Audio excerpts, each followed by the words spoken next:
Hello everyone, welcome to competitive exams tech prep. मेरा नाम पुष्पांजलि है और मैं इस वीडियो में आपके साथ डिस्कस करूंगी प्रोटोटाइप मॉडल को। प्रोटोटाइप मॉडल की हम बात करने वाले हैं SDLC यानी सॉफ्टवेयर डेवलपमेंट लाइफ साइकिल के अंदर।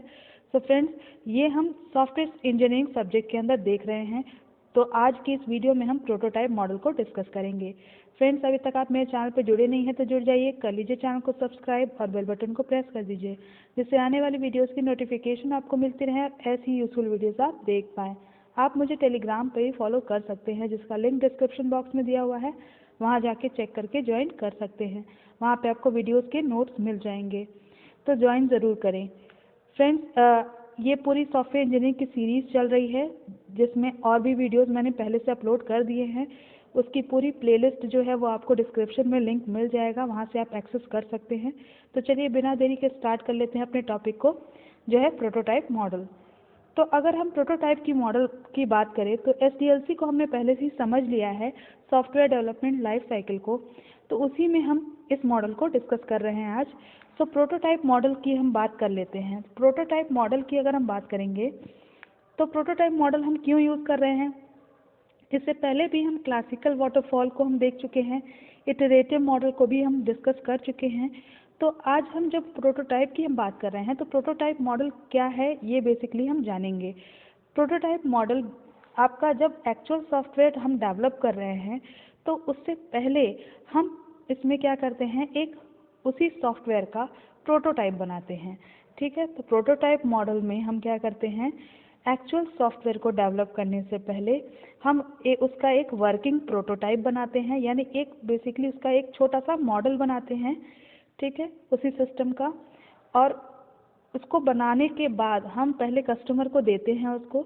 ठीक है, देखिए सबसे पहले क्या होता है, जब आप कस्टमर से सबसे पहले हम क्या करेंगे, रिक्वायरमेंट गैदर करेंगे कि उसको किस तरह का सॉफ्टवेयर जो है वो किस तरह का सॉफ्टवेयर उसको यूज़ करना है, किस तरह का सॉफ्टवेयर कस्टमर की डिमांड है उसको। ठीक है, तो उसकी डिमांड के बेसिस पे हम क्या करेंगे, एक प्रोटोटाइप, एक वर्किंग प्रोटोटाइप हम बिल्ड करेंगे, एक सिस्टम बिल्ड करेंगे वर्किंग प्रोटोटाइप का, यानी एक छोटा सा मॉडल प्रिंट पहले हम डेवलप कर देंगे। एक्चुअल सॉफ्टवेयर हम बाद में डेवलप करेंगे। तो जो आपका छोटा सा आपका मॉडल जो आपका डेवलप होगा उसे हम कस्टमर को फिर दिखाएंगे। कस्टमर को दिखाने के बाद अगर वो उससे सेटिस्फाई होता है तभी जाके हम एक्चुअल सॉफ्टवेयर को डेवलप करेंगे। ठीक है, तो ये प्रोटोटाइप जो है वो आपका एक टॉय इम्प्लीमेंटेशन है सिस्टम का। और इस प्रोटोटाइप को हम यूजुअली इसको हम कहते हैं crude version of actual system, यानी एक्चुअल सिस्टम का ये एक क्रूड वर्जन है। और ये आपका क्या होगा, इसमें आपकी लिमिटेड ही फंक्शनैलिटी होंगी, यानी फंक्शनल कैपेबिलिटी जो है वो लिमिटेड होंगी इसके अंदर, क्योंकि ये आपका ओरिजिनल सॉफ्टवेयर डेवलप नहीं हो रहा है, उसका एक छोटा सा मॉडल हम डेवलप कर रहे हैं, इसलिए इसमें जो फंक्शनल कैपेबिलिटी होगी वो लिमिटेड होगी। रिलायबिलिटी भी हमारी लो होगी इसके अंदर, और परफॉर्मेंस हमारी इनएफिशिएंट होगी। ठीक है, as compare to actual software, यानी जो आपका सॉफ्टवेयर एक्चुअली हम डेवलप करने वाले हैं, जो कस्टमर के रिक्वायरमेंट के अकॉर्डिंग हम जो एक्चुअल सॉफ्टवेयर डेवलप करेंगे उससे कम एफिशिएंट होगा ये मॉडल। ठीक है, उसकी परफॉर्मेंस भी हमारी कम हो सकती है, इनएफिशिएंट हो सकती है, और जो आपकी फंक्शनल कैपेबिलिटी होगी वो भी लिमिटेड होगी, क्योंकि ये बेसिकली हम उसको एक मॉडल, एक ओवरव्यू दिखा रहे हैं कि इस तरह का आपका जो सॉफ्टवेयर बनेगा वो इस तरह का बनेगा। अगर वो उससे सेटिस्फाइड होता है तभी हम जाके एक्चुअल सॉफ्टवेयर को डेवलप करना शुरू करते हैं। ठीक है, तो क्लाइंट इससे क्या करता है, एक जनरल व्यू ले लेता है कि उसके सॉफ्टवेयर प्रोडक्ट किस तरह का आपका बनेगा। ठीक है, और इस सिनारियो में क्या होता है, जहाँ पे आपका डिटेल इन्फॉर्मेशन को नहीं दिया जाता है, डिटेल इन्फॉर्मेशन जो भी आपके सिस्टम में इनपुट दिया जा रहा है उसकी डिटेल इन्फॉर्मेशन आपको नहीं दी जाती है, उसका आपका एक तरह से कहेंगे हम डिटेल इन्फॉर्मेशन एब्सेंट रहती है। यहाँ पे हम क्या करते हैं, सिर्फ हम क्या करते हैं, जो आपकी आउटपुट मिलेगी उस टाइप का एक मॉडल, प्रोटोटाइपिंग मॉडल जो है हम क्रिएट कर लेते हैं।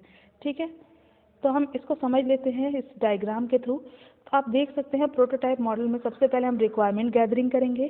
तो रिक्वायरमेंट गैदरिंग के अंदर हम कस्टमर की रिक्वायरमेंट को समझ लेंगे कि क्या क्या रिक्वायरमेंट्स कस्टमर की हैं, उसके हिसाब से हम एक SRS डॉक्यूमेंट मेंटेन कर लेंगे।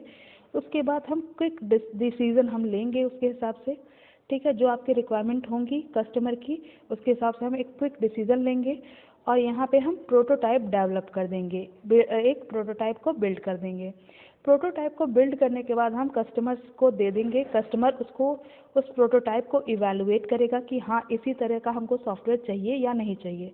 और जब आपका कस्टमर इवैल्यूएट कर लेगा उस प्रोटोटाइप मॉडल को, तब हम उसके हिसाब से अगर कुछ चेंजेस करना होगा तो वो रिफाइनमेंट जो भी आपकी रिक्वायर्ड होगी उस पर्टिकुलर प्रोटोटाइप मॉडल में कस्टमर के सजेशन के हिसाब से वो हम करेंगे। फिर हम उसके हिसाब से क्विक डिसीजन लेंगे, फिर हम उसके हिसाब से फिर प्रोटोटाइप को में चेंजेस करेंगे और फिर हम कस्टमर को देंगे। ठीक है। तो कस्टमर जब सेटिस्फाई हो जाएगा उस प्रोटोटाइप मॉडल से, तब जाके हम कस्टमर जो है वो जब एक्सेप्ट कर लेगा तब हम उस सॉफ्टवेयर को डिज़ाइन करना स्टार्ट करेंगे। डिज़ाइन करेंगे सॉफ्टवेयर को, फिर इम्प्लीमेंटेशन करेंगे, देन उसकी टेस्टिंग करेंगे कि कोई बग वगैरह नहीं है। फिर उसके बाद हम क्या करेंगे, उसको हम डिप्लॉय कर देंगे यानी डिलीवर कर देंगे कस्टमर को, फिर मेंटेनेंस करना स्टार्ट कर देंगे। तो ये आपका बेसिकली प्रोटोटाइप मॉडल का पूरा जो है वो डायग्राम जो है वो मैंने डिस्क्राइब कर दिया। चलिए स्टार्ट कर लेते हैं इसके स्टेप्स को। ठीक है। तो स्टेप्स अगर बात करें प्रोटोटाइप मॉडल में, तो पहला तो होता है रिक्वायरमेंट गैदरिंग, सबसे पहला स्टेप है। क्योंकि हम क्या करेंगे, रिक्वायरमेंट्स को गैदर करेंगे, क्या क्या कस्टमर की रिक्वायरमेंट्स हैं उसको एनालाइज करेंगे, समझेंगे कि हमारा कस्टमर आखिर में किस तरह का सॉफ्टवेयर चाहता है। ठीक है। उसके बाद हम उस पर क्विक डिसीजन लेंगे कि हमें किस तरह का प्रोटोटाइप डेवलप करना होगा। फिर उसके बाद हम क्या करेंगे, एक प्रोटोटाइप को बिल्ड कर देंगे और उसके बाद उस प्रोटोटाइप को बिल्ड करने के बाद हम कस्टमर को दे देंगे उसे। वहाँ पे कस्टमर असेसमेंट करेगा यानी उसको इवैल्यूएट करेगा कि वो प्रोटोटाइप सही है या नहीं है। प्रोटोटाइप में कोई चेंजेस करना होगा, कोई रिफाइनमेंट करना होगा, फिर वो करेगा। उसके बाद आपका प्रोडक्ट जो है वो बनना स्टार्ट हो जाएगा। ठीक है। अब इसका एडवांटेज क्या है, प्रोटोटाइप मॉडल का एडवांटेज क्या है, इससे हमारी जो आपकी रिक्वायरमेंट्स हैं, यूज़र की रिक्वायरमेंट्स हैं, उसमें इनकरेक्ट होने का रिस्क जो है वो कम हो जाता है। यानी जो यूज़र की रिक्वायरमेंट है जिसके हिसाब से हम सॉफ्टवेयर को डेवलप कर रहे हैं, उसमें किसी तरह की गलती होने के चांसेस जो होंगे, उसके जो रिस्क होगा वो हमारा कम हो जाएगा। सबसे पहला एडवांटेज है। फिर हमारा जब आपकी रिक्वायरमेंट्स जो है वो हम रिक्वायरमेंट्स के हिसाब से हम चेंजेस करेंगे तो वो भी हमारा अच्छा रहेगा कि हम प्रोटोटाइप में ही हम पहले ही उसमें चेंजेस जो हैं वो कर लें, बाद में जाके आपके सॉफ्टवेयर में किसी तरह का बग ना आए। ठीक है। Then regular visible process aids management. तो यहाँ पे आपका क्या होगा, प्रोसेस आपको साफ साफ दिख रहा है, पहले ही आप मॉडल को क्रिएट कर दे रहे हैं, कस्टमर को दिखा दे रहे हैं, तो वहाँ पे उसको सारा कुछ मैनेज करने में ईजी हो जाएगा। ठीक है। Then support early product marketing, यानी इससे आपकी प्रोडक्ट की मार्केटिंग भी हो जा रही है, तो ये भी आपका एक एडवांटेज है। Then reduce maintenance cost. Yes, जब हम प्रोडक्ट का प्रोटोटाइप पहले बना के दे रहे हैं कस्टमर को, तो उसके हिसाब से वो अपना जो भी रिफाइनमेंट करना है, जो भी चीज़ें एडिट करनी है, चेंजेस करवाने हैं, वो पहले ही करवा ले रहा है। तो बाद में जो मेंटेनेंस हमको करना होगा उसकी कॉस्ट भी हमें कम आएगी, क्योंकि उसके बाद बहुत ज़्यादा हमें मेंटेनेंस करने की ज़रूरत नहीं पड़ेगी। Then errors can be detected much earlier as the system is made side by side. तो यहाँ पे आपकी एरर्स भी इजीली हम डिटेक्ट कर लेंगे, क्योंकि प्रोटोटाइप मॉडल जब हम क्रिएट करेंगे तभी हमें कुछ जो है काफ़ी हद तक एरर्स जो है वो हम वहाँ पे रिमूव कर लेंगे। तो एरर्स जो है हमारे डिटेक्ट करने में हमारा पहले ही हम सब कुछ डिटेक्ट कर लेंगे। ठीक है।